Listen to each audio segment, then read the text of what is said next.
그런 리가 없느니라. 아멘. 예, 오늘 오후 시간에는 숨어 계시는 하나님이란 주제로 은혜를 나누었으면 합니다. 우리가 신앙생활 하다 보면 이제 이상은 높죠. 그러니까 하나님께서 우리에게 주신 이 하나님 나라의 어떤 그런 이상과 또 그런 것들은 참 높은데, 실제로 우리가 신앙생활 하다 보면 이게 참 녹록지 않다는 생각을 좀 많이 하게 됩니다. 너무 장애도 많고, 저는 이제 부흥사 목사님의 교회에서 트레이닝을 좀 받았는데, 목사님 우리 금요 심야 시간이나 이럴 때 되면 항상 부르는 노래가 있습니다. 할 수 있다 하면 된다. 그 참 부르면서 계속 노래를 불렀거든요. 그래서 저는 모든 것이 다 할 수 있다고 이렇게 생각했어요. 그런데 안 되는 게 많더라고요, 생각보다. 현실은 이 이상은 높고 또 말씀의 어떤 그런 것들이 확실함에도 불구하고 우리가 살아가는 이 현실은 그렇게 녹록지 않고 말씀대로 안 되는 것 같고 막 그렇다 이겁니다. 근데 저도 여러분에게 한 번씩 고백하지만 하나님께서 제게 주신 어떤 그런 이상 같은 것들이 있습니다. 네, 그런 이상 같은 것들이 이렇게 있다 보니까 저도 사실은 이렇게 저하고 이렇게 지냈던 어떤 교육자나 이런 분들이 하나님께서 자기를 부를 때 이렇게 불렀다 이랬는데, 제가 가만히 지켜보면 돌아가실 때가 다 됐고 지금 은퇴할 때가 다 됐는데 그 이상대로 안 되는 걸 많이 봤어요. 자기는 말세의 종이 어쩌고 저쩌고 막 그런 말씀 하셨는데 지켜보니까 아닌 거야. 그 어떤 생각이 들까요? 거짓말 하는 건 아닐 거 아닙니까? 자기를 부르시는 어떤 그런 것도 많이 있을 텐데, 그러면 하나님께서 그렇게 불렀으면 그렇게 살아야지 왜 저것밖에 안 될까? 이런 생각을 좀 하는 거죠. 저도 사실 개척에 나올 때는 어느 순간 하나님이 막 그냥 공중에 어드벌룬 띄우듯이 그냥 막 띄워가지고 막 그럴 줄 알았는데, 실제로 개척교회 해보니까 슬픔 많고 눈물도 많고 저는 저를 다 좋아할 줄 알았는데 저를 미워서 싫어 떠나는 사람도 있고 힘들어하는 사람도 있고 막 그런 걸 보니까 이게 아니구나 하는 생각이 좀 많이 듭니다. 여러분은 현실은 어떻습니까? 좀 이상적으로 돼야 되는데, 또 뭔가 이렇게 우리가 딱 가면은 바로 문이 착착 열리고 이렇게 돼야 되는데 이게 그렇게 안 되고 좀 굉장히 어려운 것들, 다친 것도 많고 막 돌아가는 것도 많고 그런 것들이 많다는 거죠. 뭔가 불합리한 삶인 것 같고 시간을 낭비하는 것 같고 뭔가 판단을 잘못하는 것 같고 막 그러는 거예요. 근데 이런 것들이 확실히 하나님께서 우리에게 어떤 선명한 어떤 그 라인들을 주시고 그러면 별로 우리가 갈등하지 않을 텐데, 우리는 이게 참 어리석은 것 같아요. 이게 좀 주셨음에도 불구하고 그걸 못 믿는 거죠. 왜냐하면 하나님은 내게 말씀하셨으면 내가 그걸 붙잡고 살아가야 되는데 다른 사람하고 비교하는 거예요.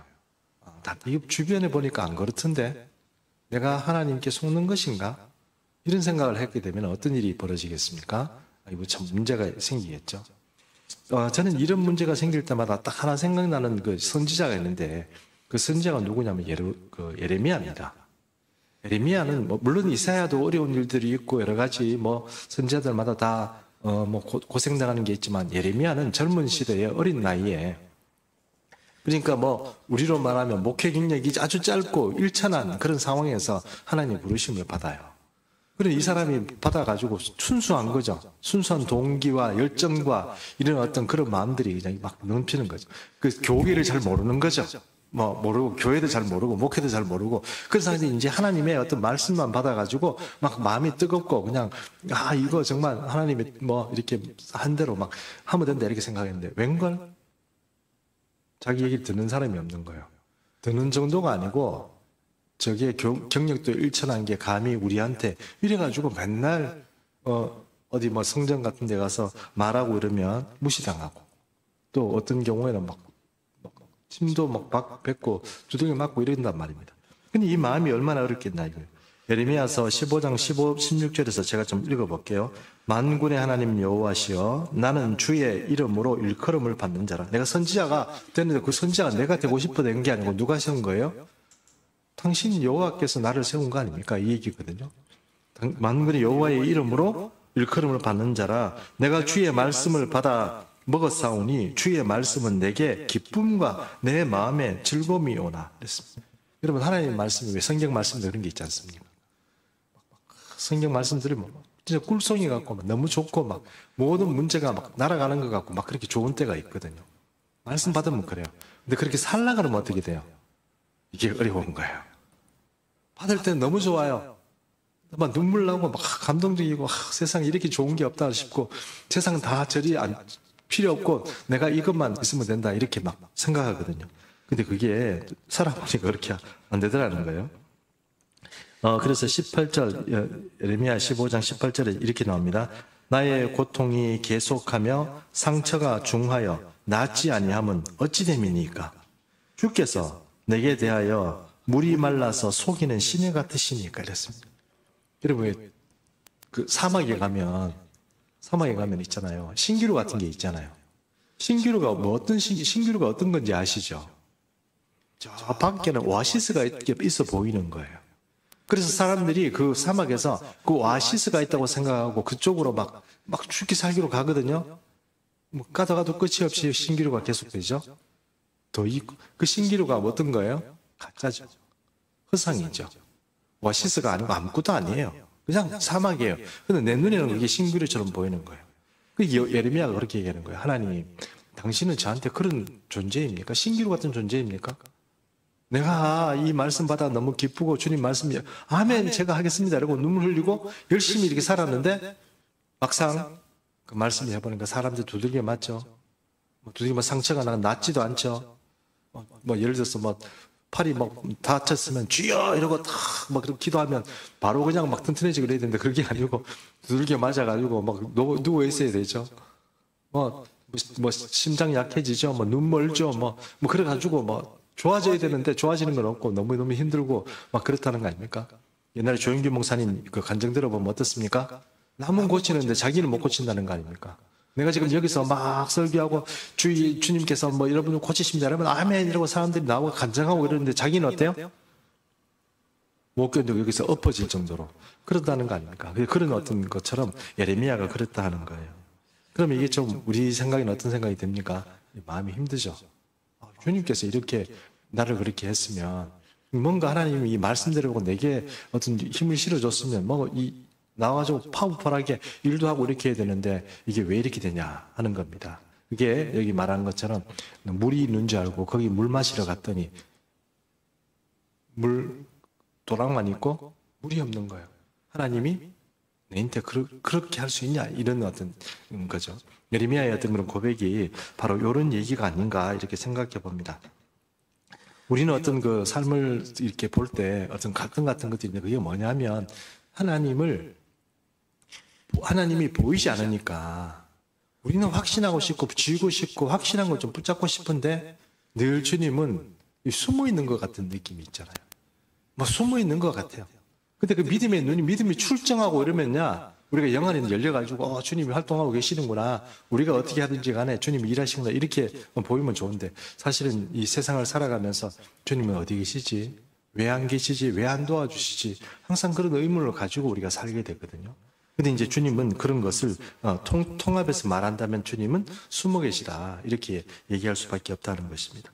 그러나 오늘의 이 말씀을 통해서 오늘의 이 말씀은 48장까지 그러니까 40장 초반에서부터 시작해 48장까지 주로 누가 주인공이냐 하면 고레스라는 사람이 주인공입니다. 근데 고레스라는 사람이 주인공이라고 해서 그 고레스라는 사람에 대한 이야기냐? 꼭 그런 건 아니고 고레스라는 사람에 빗대어서 하나님의 어떤 역사를 설명하기도 하고 또 아니면 그 고레스라는 사람을 메시아에 빗대어서 또 이야기하기도 합니다. 그래서 성경 읽을 때 그것을 잘 분간해서 읽으면 좋겠죠. 그런데 어쨌든 오늘의 이야기는 고레스를 어떤 모티브로 해서 하나님께서 어떤 이야기를 하는데 고레스에 관한 이야기는 여러분 성경을 통해서 우리가 40장 초반에 41장인가 할 때 제가 고레스 얘기를 잠깐 했습니다. 근데 고레스 얘기를 오늘 또 정말 잠깐만 정리하도록 하겠습니다. 여러분 잠깐 제가 이런 얘기를 할 때 잠깐 한다는 얘기가 어떤 의미인지 아시죠? 여러분 제가 이렇게 우리 교회에서 있으면서 보니까 식사하시고 나서 찬양 연습 진짜 열심히 해요. 근데 찬양 연습 왜 이렇게 오래 해요? 한 사람이 없어요. 그런 사람 못 만나봤어요. 근데 예배하려고 그러면 어때요? 짧게 해주세요. 예배는 짧으면 찬양 연습은 막 열심히 하려고 예배는 짧게 해달라고 그러고 자꾸 막 그렇게 얘기하시는 분이 계신데 저는 억울합니다, 여러분. 예, 뭐 저도 이 주일 오후 예배 나름대로 준비해서 오는데 여러분 열심을 이렇게 가지고 오셨는데 찬양 연습 그리 열심히 하시면서 오후에 예배는 막 이렇게 눈이 좀 여러분 좀 풀린 것 같아요. 그런 눈으로 이렇게 앉아 계시면 좀 그렇습니다만 그래도 여러분 그래도 짧게 설명할 테니까 한번 들어보세요.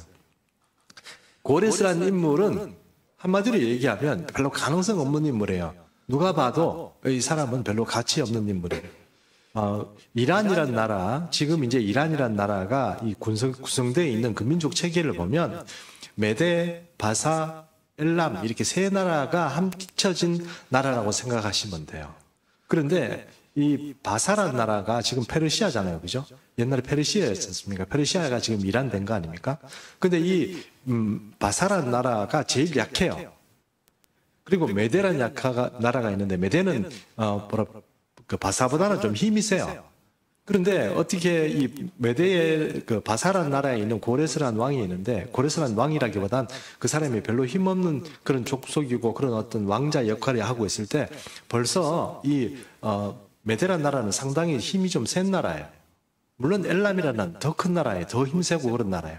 근데 이 바사에 있는 고레스 왕이 이제 메데 사람들을 감동시키는 바람에 이 메데와 바사가 합쳐져요. 그리고 엘람이란 나라는 어느 순간 이 두 나라가 합쳐지는 바람에 엘람이란 나라는 갑자기 쓱 없어져요. 근데 이게 이상한 게 이게 뭐 예를 들어서 로마 시대가 뭐 어떻게 됐다 이러면 그리스가 어떻게 됐다 이러면 이게 기록이 많이 있잖아요. 그래서 정사가 있어요. 정사라는 게 뭔지 아시죠?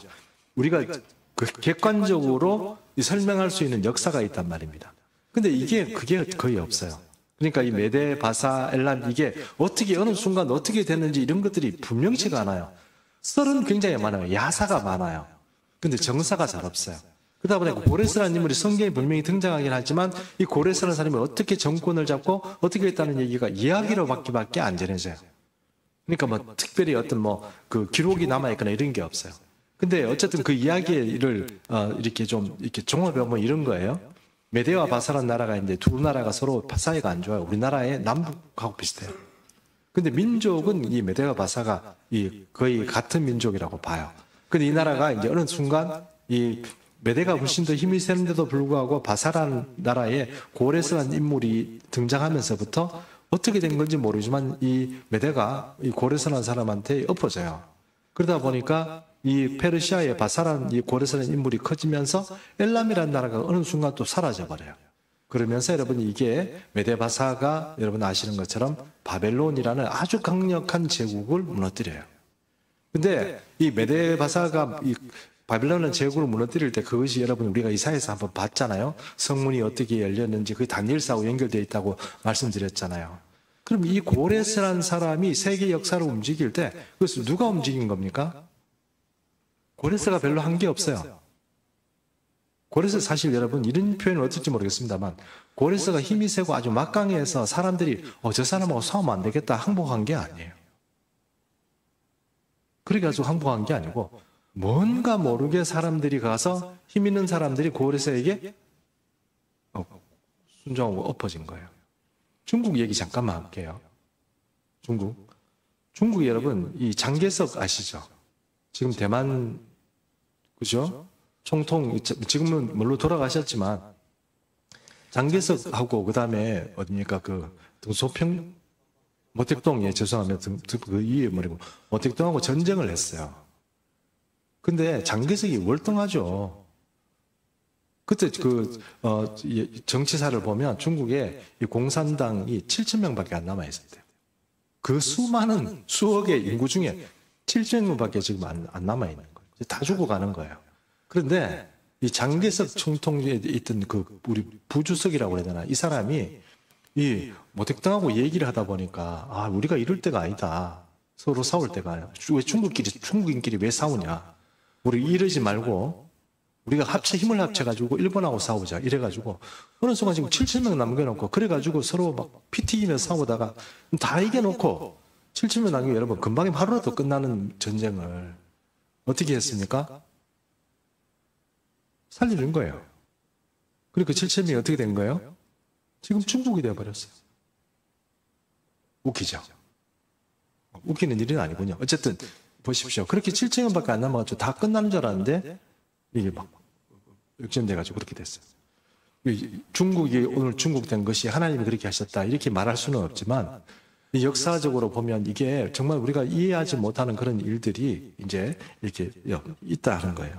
그런 일들을 생각해 볼 때 우리가 생각해야 될 문제는 뭐냐면 이 역사를 움직이는 하나님이 주관하고 계시고 특별히 성경이 말하는 이 세상의 종말에 오는 이 시기에 우리가 우리의 관점이나 생각들이 이거 하나님의 어떤 일들이 이제 성취되고 지금도 주님이 그렇게 일하시는구나 이렇게 생각해야지 그렇게 생각하지 않고 우리가 이 포인트를 잘못 놓치면 좀 위험하다는 겁니다. 그래서 오늘 이야기를 통해서 볼 때 중국의 어떤 그런 뿐만 아니고 우리가 이해하지 못할 일이 많이 있었는데 그것이 바로 이 고레스란 왕의 이야기입니다. 근데 이 고레스라는 사람에 대해서 이 세상은 아무도 예측도 못하고 있었지만 하나님은 이 고레스라는 사람을 준비한 거예요. 이 모택동이요 7,000명밖에 안 가지고 있었던 이 중국 공산당을 가지고요 지금 중국을 만들어 버린 거예요. 그 생각해 보면 고레스라는 인물은 특별히 잘 싸우거나 힘이 세서 그런 게 아니고 하나님이 도와주신 거예요. 바벨론은 난공불락의 그 요새입니다. 그것을 어떻게 했습니까? 그 문을 열어가지고 그것을 바벨론을 다 부쉈지 않습니까? 근데 그런 일들이 생긴 것이 하나님이 도와주셨다 하는 것입니다. 자, 그럼 오늘 성경 본문에 나와 있는 이야기를 조금 더 하고 보겠습니다. 7절 말씀 한번 보십시오. 7절. 7절 말씀이 좀 중요합니다. 7절 말씀 나는 빛도 짓고 어둠도 창조하며 나는 평안도 짓고 환난도 창조하나니 나는 여호와라 이 모든 일들을 행하는 자니라 하느니라 했습니다. 이게 우리 생각에는 이제 우리는 이렇게 생각하냐. 우리가 가지고 있는 생각 어떻습니까? 또 이 경제학자들, 지도자들 이런 사람들이 항상 생각하는 건 무엇입니까? 앞으로 이렇게 될 것이다 하고 이렇게 나름대로 잡고 스케줄도 잡고 앞으로 이런 세계가 올 것이다 이렇게 예상하지만 그대로 됩니까? 그대로 안 됩니다. 근데 우리라는 사람은 항상 우리가 우리가 보고 있는 그것만 그 안에서만 생각할 수 있는 존재예요. 사실은 우리가 믿는다는 사람은 무엇을 봐야 되느냐면 우리가 보는 이 한계를 넘어 있는 상황을 하나님이 어떻게 움직이는가 그걸 볼 수 있는 게 진짜 이게 정답이고 진짜 잘 믿는 사람이에요. 그래서 여기서 내가 신앙생활 잘한다 이런 의미보다는 가장 중요한 건 하나님의 수준, 하나님의 비전에 맞춰가지고 내가 볼 수 있고 그것을 따라가는 사람이 최고의 사람이에요. 내가 여기서 뭘 잘한다 이런 문제가 아니에요. 여기서 돈 많이 번다 아니면 내가 복을 받아서 어떻게 했다 이게 문제가 아니에요. 그래서 그런 수준에 같이 올라가려면 참 우리가 좀 어려운 문제이긴 하지만 그럼에도 불구하고 그것을 어떻게 맞출 수 있느냐 하는 것이 참 관건이 되겠죠. 우리 믿음의 관건입니다. 한번 제가 여러분에게도 말씀드린 적이 있지만 제가 선교사님 두 분하고 브라이스 캐년이라고 그랜드 캐년하고 비슷한 어떤 규모의 어떤 캐년이 있습니다. 그 구경을 하러 갔거든요. 선교사님 두 분하고 한 분은 이제 중국 선교사님, 한 분은 태국 선교사님인데 이 세 사람이 이제 차를 몰고 십시일반 돈 내가지고 구경하러 갔거든요. 브라이스 캐년을 갔는데 막 힘들더라고요. 눈길도 있고 억지로 올라갔어요. 막 올라갔는데 어떤 이렇게 모퉁이가 있는데 뷰 포인트가 있어요. 그 뷰 포인트는 가장 유명한 뷰 포인트인데 거기서 이렇게 탁 내려다보면 이 브라이스 캐년 이 전체가 다 보이는 거예요.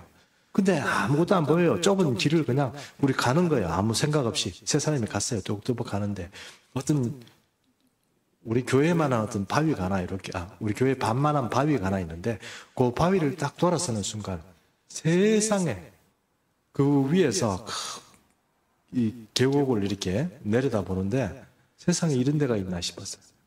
그때 제가 깨달은 게 있어요. 내가 가진 이 생각이라는 건 진짜 아무것도 아니구나. 여러분 생각이라는 건 우리가 착각이다 생각 이런 거는 한계가 없다고 얘기하잖아요. 근데 그게 한계가 있어요. 여러분 아십니까? 우리 생각이나 눈 뜨세요. 여러분 눈 뜨세요. 눈 뜨세요. 힘내시고 한계가 있어요. 한계가 있어요. 한계가 있다 보니까 제가 열심히 설교하고 있습니다. 여러분 한계가 있어요. 우리 생각에는 전부 다 내가 보는 게 전부인 거고 내가 판단한 게 내 잣대가 다 맞는 것 같지만 그게 아니고 한계가 있습니다. 근데 그 한계를 넘어가지고 이 이 캐년들이 이렇게 막 돼 있는 거 보고 제가 깜짝 놀랐어요. 아, 이 생각이라는 한계, 착각이라는 한계를 넘어가는 세계가 있구나. 우리가 물질적으로 눈을 볼 수 있는 그런 한계도. 그런 생각을 하면서부터 내가 그 다음부터 사실 제가 많이 깨진 것 같아요.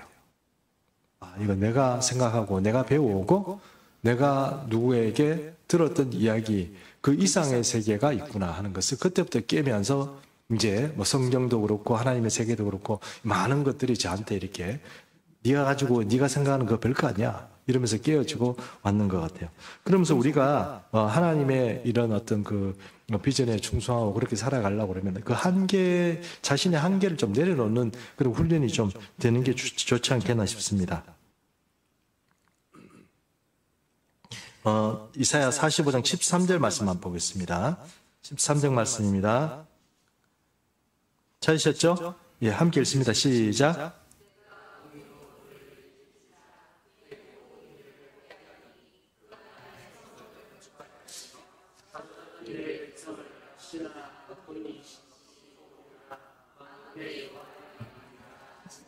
만군의 여호와가 이사야가 이 고레스라는 사람이 실질적으로 활동하기 200년 전에 이사야가 예언을 합니다. 고레스라는 인물 자체가 역사적으로 부각도 되기 전에 벌써 이렇게 얘기하는데 이 사람은 어떤 사람입니까? 내 성읍을 건축할 사람이다. 그렇죠? 그 복구를 해가지고 건축할 사람이고 뭐 그런 이야기를 지금 하나님께서 벌써 200년 전에 이사야를 통해서 다 얘기를 해놓으시는 거예요. 그게 45장 13절 이거를 누가 예상하겠냐는 거예요. 그렇죠? 누가 예상해요? 누가 생각할 수 있습니까? 그런데 하나님은 어떻게 해요? 미리 다 예비해 놓으셨다. 그 얘기를 지금 13절 통해서 말하고 있는 것입니다. 자, 그러면 고레스라는 사람은 어떤 일을 합니까? 45장 14절 말씀 한번 읽습니다. 시작. 여호와께서 이같이 말씀하시되 애굽의 소득과 구스가 무역한 것과 스바의 장대한 남자들이 내게로 건너와서 내게 속할 것이요 나를 따라할 것이요 사슬이 매어 건너와서 내게 굴복하고 간구하기를 하나님이 과연 내게 계시고 그 외에는 다른 하나님이 없다 하리라. 이 얘기를 하는 이유는 무엇입니까? 고레스라는 사람이 생각도 못하기에 그렇게 갑자기 급부상해서 막 세상들을 이집트도 점령하고 에티오피아도 점령하고 막 이렇게 하고 거기 사람들이 전부 다 노예가 되고 막 이런 일이 벌어지니까 이 사람들 어떤 생각을 한다고요? 이 신이 도와주는구나 생각을 하는 거예요. 여기서 하나님이라고 해서 여호와 하나님이라는 뜻이 아니고 이 신이 이 사람을 도와주는구나 하는 이야기를 지금 이것이 하는 겁니다. 물론 이사야는 그 신이 누구입니까? 여호와라는 신이라 그렇게 말하고 있지만 사실 고레스는 여호와를 믿는 신이 아닙니다. 조로아스터교를 믿는 사람이었어요. 이 바사란 제국 자체가 조로아스터교를 믿는 그런 제국이거든요. 조로아스터교를 믿는 거예요. 조로아스터교는 이게 선명하게 이렇게 선하게 이렇게 분명하게 이런 것들이 이제 있는 적이죠. 그러니까 그래서 이제 자기에게 잘하면 좋은 거고 나쁘게 하면 나쁜 신이다. 뭐 이런 식으로 평가하는 그런 신이라고 할 수 있습니다. 근데 어쨌든 그런 신이 바로 이거 지금 누가 얘기하는 거냐면 이방인들이 그렇게 평가할 것이라는 겁니다. 누구를? 고레스를 평가한다 이런 것입니다. 자, 9절 말씀 또 읽어보겠습니다. 시작. 예, 못 찾으셨군요. 다시 말합니다. 자, 우리는 이사야 45장 9절 말씀 같이 읽습니다. 시작.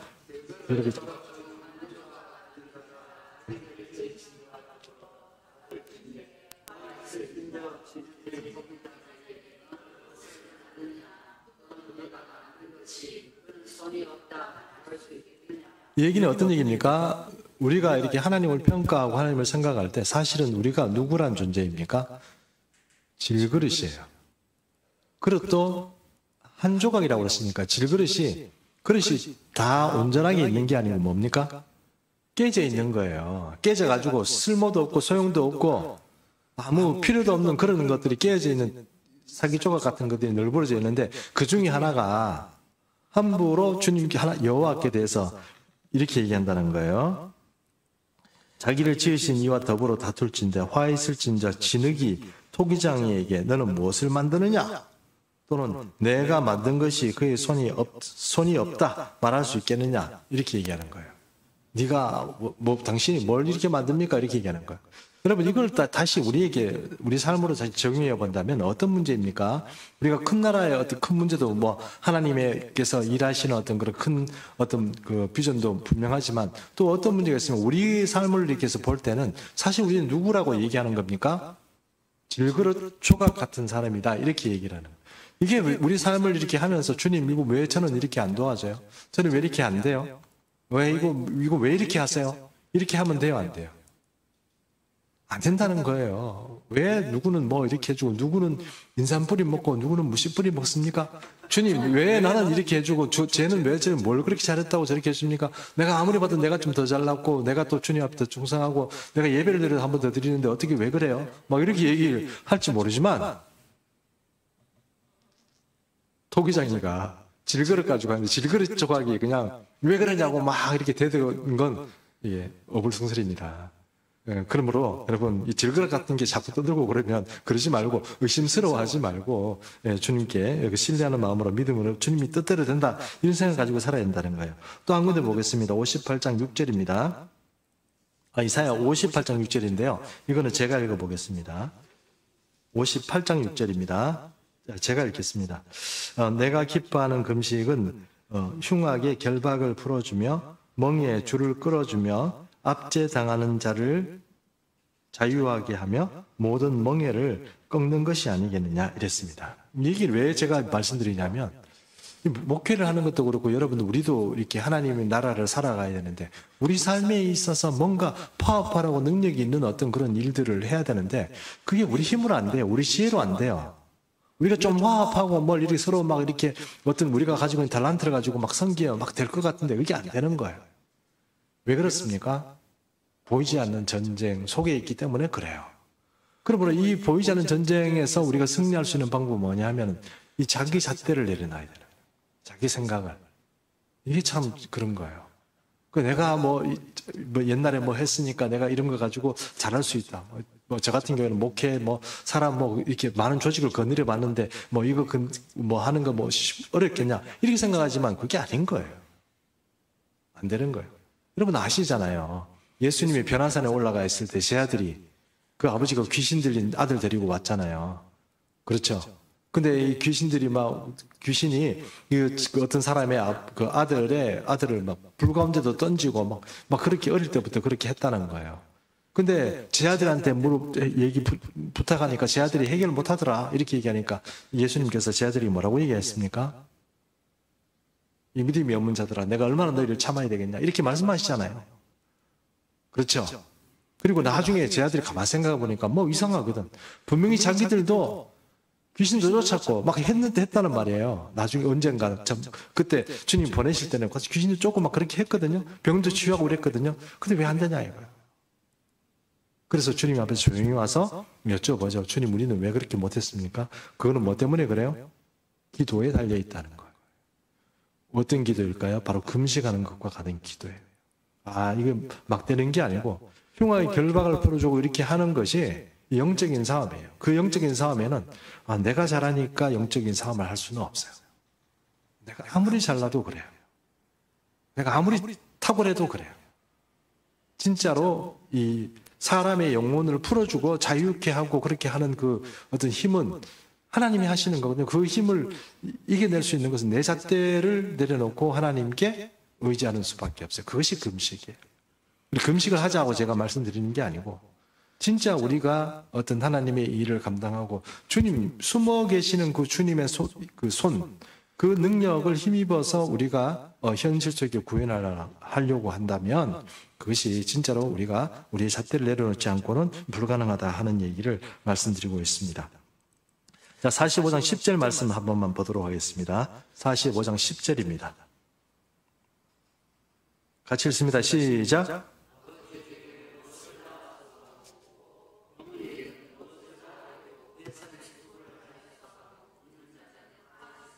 이런 세상에 불효자가 어디 있겠습니까? 지금 내가 나달라고 그랬어요. 이런 식으로 얘기하는 거 아닙니까? 그렇죠? 이게 내가 지금 처해진 처지에 하나님한테 항의를 하는 거죠. 나는 왜 이래요? 이렇게 얘기하니까 이 질그릇이 조용히 해라. 질그릇 조각이 토기장에 대들 수 있냐? 이렇게 얘기하니까 뭐라고 얘기하는 겁니까? 이게 15절 말씀 그 뒤에 말씀이거든요. 뭐라고 얘기합니까?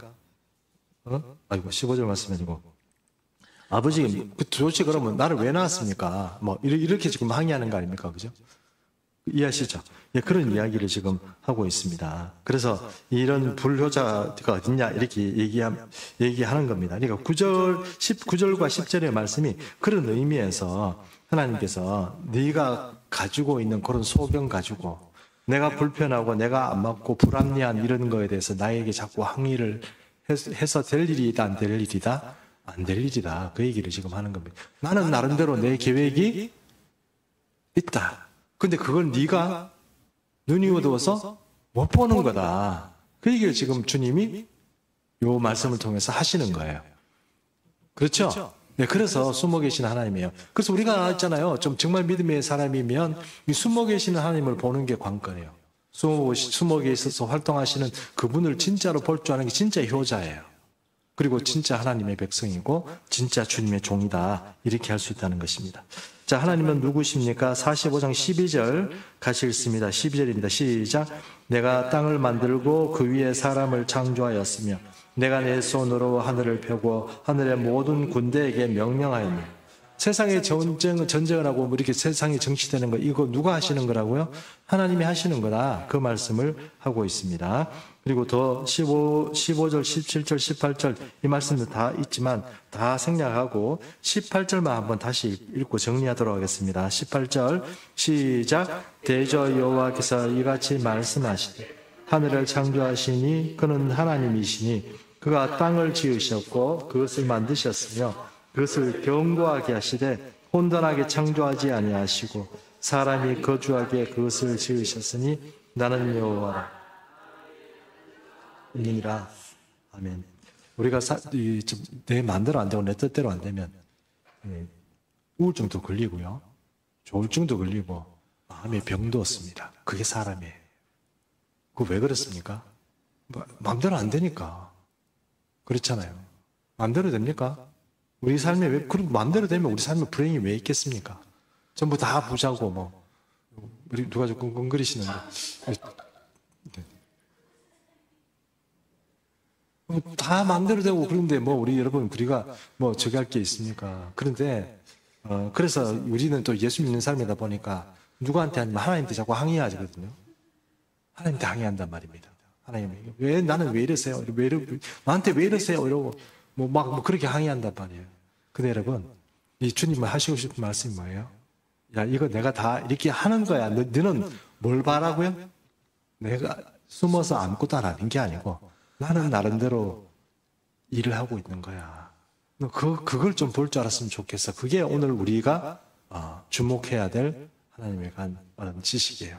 여러분, 이 종말의 시간이 점점 오면 이 세상의 기후도 지금 1.5도인가 올랐대요. 몇 년 전보다. 1.5도면 엄청나게 많이 오른 겁니다.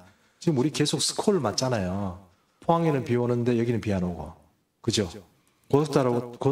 고속도로를 타고 저 포항을 가다 보면 한 번은 폭우가 쏟아지다가 조금 더 내려가면 햇빛이 비쳤다가 또 조금 내려가면 한 서너 번씩 기후 변화를 이렇게 되는 그런 이상한 시대를 우리가 지금 살아요. 옛날에는 비 온다 그러면은 일기예보 할 것도 없어요. 오늘 전국적으로 비가 옵니다. 비가 다 와요. 근데 어떤 데는 비 온 데도 있고 안 온 데도 있고 이게 지금 벌써 온도가 그만큼 올라니까 구름이 지 맘대로 못 가고 지금 막 이렇게 움직이는 거예요. 지금 그런 시대가 되었습니다. 점점 더 우리가 알고 있는 그런 시대가 아니고 우리의 삶도 그렇습니다.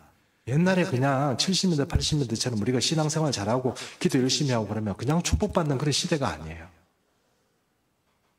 그냥 축복받는 시대가 아니고 정말 뭔가 우리 모든 게 자꾸 흐트러지는 그런 시대를 살게 됐어요. 우리가 유리컵이 있잖아요, 여러분. 유리컵이 있잖아요. 유리컵이 있으면 유리컵을 지금 이쪽에 던지면 깨질까요, 안 깨질까요? 깨지겠죠? 그러면 그 반대로 깨진 유리컵이 샥 그 필름 뒤로 돌리는 것처럼 샥 와서 여기 와서 제 손에 딱 이렇게 들어온 일이 있을까요, 없을까요? 없습니다. 앞으로 세상은 어떻다는 뜻이에요? 깨진 유리처럼 그렇게 된다는 거예요. 우리가 여기서 이 깨진 유리처럼 같은 이 세상과 이 종말의 시대를 살 때 나는 왜 이래 와 이래 이렇게 지금 얘기될 게 아니고 우리가 봐야 되는 건 뭐예요? 숨어서 역사하시는 하나님을 보고 그걸 보고 우리가 위로를 얻고 살아가야 되는 그런 믿음 생활이 더 중요하다는 거예요. 지금 내 삶이 왜 자꾸 깨집니까? 자꾸 이렇게 얘기해서 될 일은 아니다 하는 것입니다. 물론 여러분 그런 내 삶의 문제를 주님 앞에 아르지 말라는 뜻이 아니고 크게 보면 그렇다는 거예요. 그러므로 이제 우리가 진짜 믿음의 사람이고 오늘 우리가 이 종말의 시대를 살아가는 진짜 그리스도인이라면 숨어서 역사하시는 하나님의 손을 볼 줄 아는 그런 믿음과 그런 하나님의 계획을 볼 줄 알고 그것을 따라가는 그런 복된 성도가 되겠다 하는 것입니다. 그런 축복이 예수 믿는 충성의 모든 성도님의 삶 위에 함께 하시기를 축원합니다. 네, 오늘 시간이 많이 지났기 때문에 조금이라도 축사하기 위해서 208장 찬양 드리겠습니다.